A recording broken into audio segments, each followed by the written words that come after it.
দয়ার বেদন তাকে ধরো, তোমার মতন সবই আল্লাহ।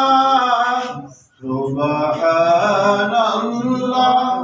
আলহামদুলিল্লাহ লা ইলাহা ইল্লাল্লাহ।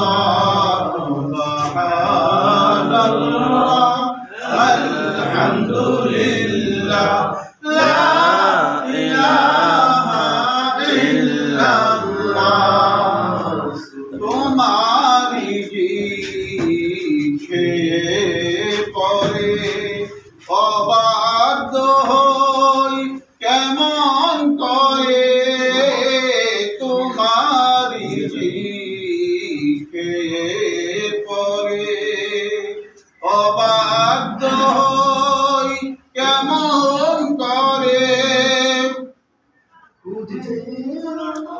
কোন